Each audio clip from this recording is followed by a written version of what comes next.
Bien, hola muchachos, ¿cómo han estado? Ya vamos a dar inicio a la sesión número 6. En este caso ya nos vamos a adentrar sobre la temática del Renacimiento. Y esto tiene que ver, digamos, con los dos periodos renacentistas que se llevan a cabo a partir de la caída o la evolución de la arquitectura gótica. Entonces, para ello, vamos a ver el Renacimiento en sus dos grandes épocas, que fueron el 400 y el 500, en cuanto a obra arquitectónica realizada. Recordemos que lo que se busca en teoría de la arquitectura es quizás no abordar tanto lo que se hizo estilísticamente, sino más bien las características generales que se ven en el estilo, ¿verdad? Entonces, empecemos. La arquitectura renacentista del 400. Factores que influyeron, dice, en la manera de construir en este momento. Por ejemplo, uno de los primeros factores, recordemos que estamos viniendo de una época medieval, quiere decir que estamos apenas saliendo de la edad del oscurantismo y estamos entrando a un periodo de renacimiento. El renacimiento es el redescubrir, también es la publicación escrita y también es la distribución del conocimiento a partir de la publicación escrita. Entonces, uno de los primeros hallazgos que, digamos, influyen en el desarrollo del Renacimiento es el descubrimiento de monumentos y ruinas clásicas romanas. Aquí se descubre Pompeya, en un hallazgo, digamos, arqueológico que viene a influir en la arquitectura. El estudio de los tratados de los teóricos de la arquitectura, por ejemplo, Vitruvio, ¿verdad? Que es el único tratadista que había hasta el momento, está estrechamente vinculada con las matemáticas, ¿verdad? Por ejemplo, ¿qué rescatamos de la obra de Vitruvio? Rescatamos la parte de las proporciones en su hombre de Vitruvio. Y aquí viene a jugar muy importante el papel de Leonardo da Vinci y la realización de los cálculos matemáticos que hizo sobre la obra de Vitruvio. Y como les estaba hablando, las ruinas de Pompeya en Bolonia. Características generales del Renacimiento. Se recupera la utilización de los elementos arquitectónicos clásicos. Se utiliza el arco de medio punto, pero se hace un poco más ancho y más solemne, ¿verdad? Y se usa en los pórticos y en los patios interiores. La columna sustituye al famoso pilar medieval en los interiores. Luego el frontón ya no es un elemento sustentante como en la arquitectura griega, sino que es un elemento más ornamental y decorativo. Se utilizan las bóvedas de cañón para las grandes naves de los nuevos edificios. Se sigue haciendo arquitectura religiosa, pero hay otros edificios de mayor carácter. Se sigue utilizando la cúpula romana, pero en este caso de una manera diferente, que ahora vamos a ver que este es el inicio del uso de la cúpula. El repertorio decorativo se inspira en los modelos de la antigüedad de Grecia y Roma. Siguiendo dentro de las características, por ejemplo, veamos el uso de la bóveda de cañón. Este es el uso de la bóveda de cañón. Sin embargo, la bóveda de cañón deja de ser simple y comienza a utilizar casetones aligerados para poder aligerar la estructura. ¿Qué quiere decir? Que todo lo que está aquí arriba es hueco, ¿verdad? Elementos de la arquitectura renacentista clásica. Tenemos los frisos o entablamentos, ¿verdad? La bóveda de cañón, el arco de medio punto, la columna, ya se quitan los pilares, ¿verdad? De la arquitectura gótica. También tenemos el frontón, tenemos las cornisas, ¿verdad? Y 7 es el repertorio. El repertorio es todos los elementos arquitectónicos que podemos ver en el elemento arquitectónico ya propiamente dicho, ¿verdad?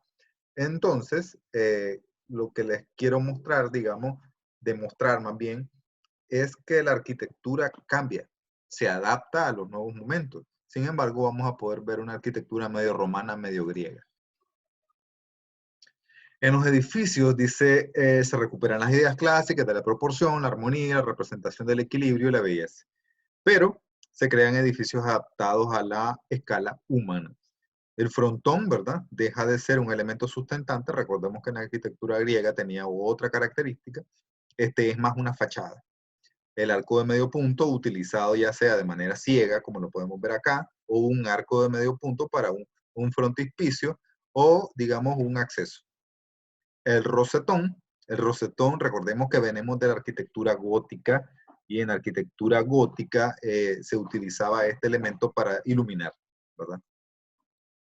Las columnas comienzan a aparecer y ya desaparecen los pilares, los famosos pilares adosados de la arquitectura gótica. Arquitectura civil o profana. ¿Por qué le llamamos arquitectura civil o profana? Se le llama así porque deja de, digamos, ser una arquitectura religiosa, profundamente religiosa, y pasa a ser una arquitectura pública. Ya vamos a comenzar a ver edificios como ayuntamientos, lonjas, puentes, bibliotecas, y todo lo que quizás los romanos empezaron a hacer y que los griegos luego vienen los bizantinos, ya luego vienen los románicos, y todo eso lo que hicieron fueron iglesias y catedrales, pero acá ya comienza a diversificarse de nuevo la arquitectura. Por ejemplo, el Ayuntamiento de Madrid, y por ejemplo, el Puente de Segovia, igual en Madrid. ¿Qué es un ayuntamiento? Un ayuntamiento es una entidad pública, digamos una alcaldía. Igual las lonjas. Las lonjas son edificios públicos que bien pudieron haber albergado juzgados. Representantes del Renacimiento del 480. En este caso, tenemos el primer representante que es Filippo Brunelleschi, que se destacó en este periodo por su obra emblemática de la cúpula de la Catedral de Florencia. Obra grandiosa, de grandes dimensiones, que se alza sobre un tambor octogonal jamás hecho en la historia y se levanta sobre un crucero gótico. ¿Qué significa? Significa el éxito y del cambio de mentalidad hacia una nueva arquitectura. Aquí podemos ver, digamos, aún lo recargado que era la arquitectura, y aún podemos ver, digamos, óculos y rosetones, pero esto que hizo Brunelleschi, aquí podemos ver contrafuertes, arco ciego, etc. Aquí lo que hizo Brunelleschi fue revolucionar la arquitectura, porque nadie se había atrevido a hacer cúpula a no ser los romanos, ¿verdad? Entonces, aquí viene a revolucionar la arquitectura. Siguiendo con el representante como Filippo Brunelleschi, mostró su mejor lenguaje renacentista, fue en la iglesia de San Lorenzo, dice, mandada a construir por Lorenzo de Medici, y si podemos ver el interior, ya tenemos de nuevo, ¿verdad? Columnas independientes, ya no hay estrías, pero sí tenemos órdenes clásicos. También vamos a tener, digamos, una nave central, dos laterales. Seguimos compartiendo, digamos, las mismas características del medieval en cuanto a su distribución espacial, pero si nos fijamos, ya es una iglesia que no es la típica iglesia medieval. Ya no vamos a tener una nave cubierta por bóvedas de crucerías o bóvedas de aristas. Emplea la planta basilical, que es lo que estaba diciendo, las tres naves, una cubierta plana decorada por casetones, los famosos casetones que aligeran. También tenemos, digamos, que empieza a reformar, digamos, las fachadas de las iglesias góticas y las comienza a convertir en una arquitectura más sobria, menos recargada y más ordenada, como lo es el Renacimiento. La Capilla Pazzi también es otro ejemplo, digamos, de la arquitectura renacentista de este arquitecto, de Filippo Brunelleschi. Tenemos siempre, ¿verdad?, el arco de medio punto, las columnas independientes, los frisos, la cúpula y con su linterna. Esta cúpula obviamente es una mini cúpula, ¿verdad?, que realmente no cumple la función de cúpula porque no es estructural, es más bien un techo. Pero podemos ver todos los elementos de la arquitectura renacentista. De planta cuadrada, la cúpula se asienta sobre pechinas, aún estamos trabajando, digamos, un poquito a lo medieval, adintelado, ritmos especiales creados en este conjunto.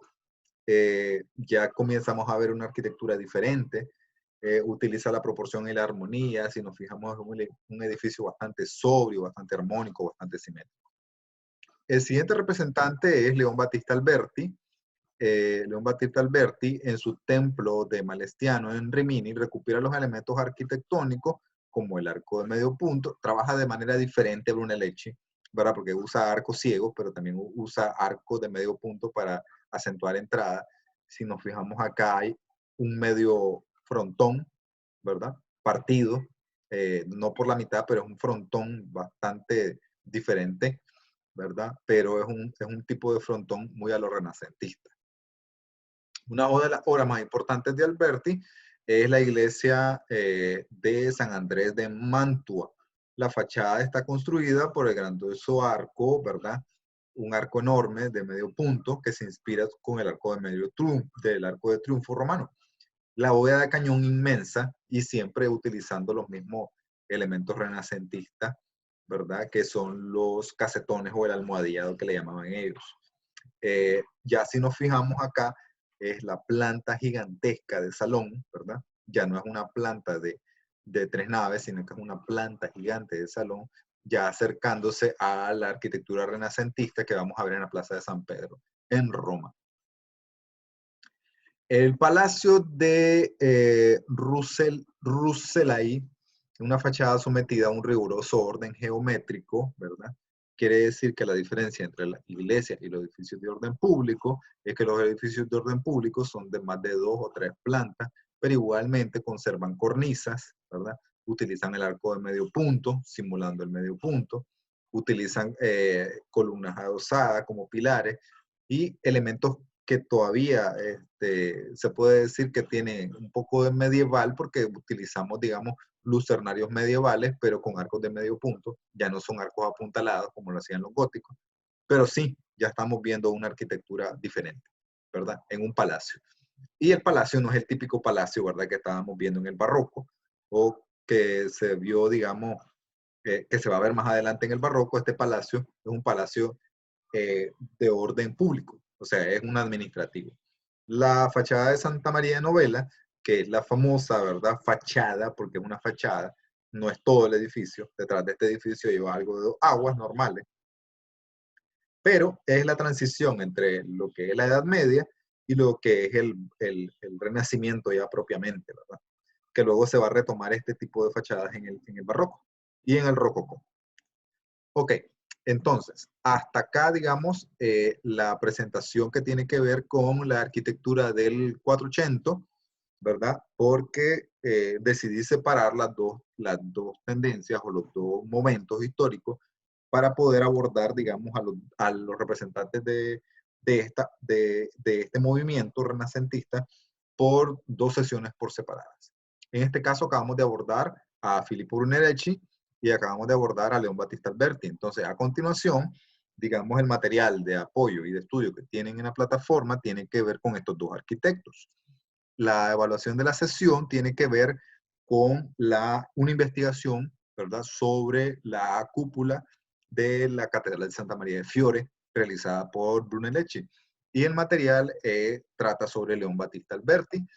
Igual la prueba creo que trata sobre las características del Renacimiento puro en cuanto al 480.